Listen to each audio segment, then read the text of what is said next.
Hello, welcome back to the reading of the poem of the Man God written by Maria Valtorta, Volume 2, Chapter 167, Part 3, In the House of Johanna of Chuza, Jesus and the Roman Ladies. Jesus continues speaking. Now consider this. Who made all that? How? When? Where? What was this place in the mists of time? It was nothing. It was an amorphous stirring of elements. One, God said, I want, and the elements separated and gathered in family groups. And another, I want, thundered, and the elements arranged themselves, one with the other, the water between the lands, or one on the other, air and light on the formed planet. One more, I want, and plants were made, and then the stars, then animals, and at last man, and God to make man, his favorite creature, happy, granted him as magnificent toys, flowers, stars, and finally the joy of procreating, not what dies, but what survives death, by the gift of God, and which is the soul. These roses are as many wills of the Father. His infinite power makes it clear in an infinite number of beautiful things. My explanation is rather a difficult one because it clashes with the brazen resistance of your beliefs. But I hope, as it is our first meeting, that we have understood one another a little. Let your souls ponder on what I have told you. Have you any questions to ask? Ask them. I am here to clarify things. Ignorance is not a disgrace. It is disgraceful to persist in ignorance, where there is someone willing to clarify doubts. And Jesus, as if he were the most experienced father, goes out holding the little child, who is taking her first steps and wants to go towards a jet of water swaying in the sunshine. The ladies remain where they were, speaking to one another, and Johanna, hesitating between two desires, is standing on the threshold of the bower. At last, Lydia makes up her mind, and followed by the others, goes towards Jesus, who is laughing because the little one is trying to catch the solar spectrum with her hand and grasps nothing but light. And she insists over and over again, babbling with her rosy lips. Master, I have not understood why you said that our masters cannot lead a good life because they are atheists. They believe in Olympus, but they have but the outward appearance of belief. As long as they really believed, as the truly wise men believed in the unknown God I mentioned to you, in that God who satisfied their souls, even if he was nameless, even if inadvertently they did not want to, as long as they turned their thoughts to that being, by far superior to the poor gods, full of the faults of mankind, of the low faults of mankind, the gods that paganism created for itself, they somehow reflected God by necessity. A soul is a mirror that reflects and an echo that repeats. What, Master? God. It's a great word. It is a great truth. Valeria, who is fascinated by the thought of immortality, asks, Master, tell me where the soul of my child is. I will kiss that spot like a shrine, and I will worship it because it is part of God. The soul. It is like this light that little Fausta wishes to grasp and cannot, because it is incorporeal. But it is there. You, I, your friends can see it. Likewise, a soul can be seen in everything that differentiates man from animals. When your little one will tell you her first thoughts, you can say that such understanding is her soul, which is revealing itself. When she will love you not by instinct, but with her reason, consider that love is her soul.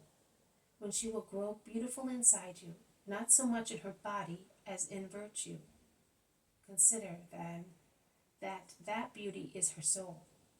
And do not worship her soul, but God who created it, God who wishes every soul to be a throne for him. But where is this incorporeal and sublime thing in one's heart? In one's brains? It is in the whole of man. It contains you, and is contained within you. When it leaves you, you become a corpse.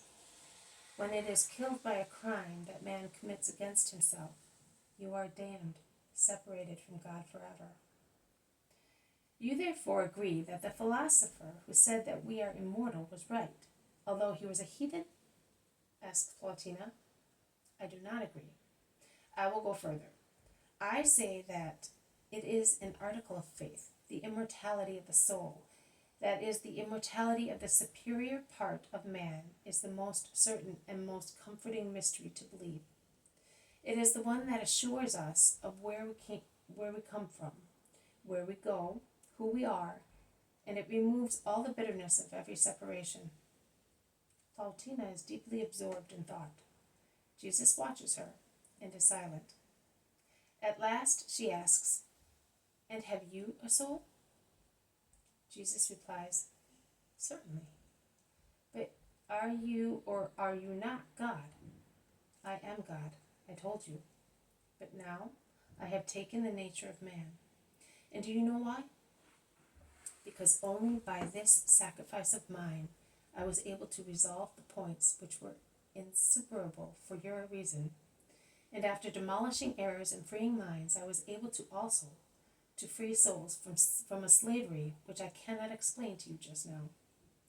I therefore enclosed wisdom and holiness in a body.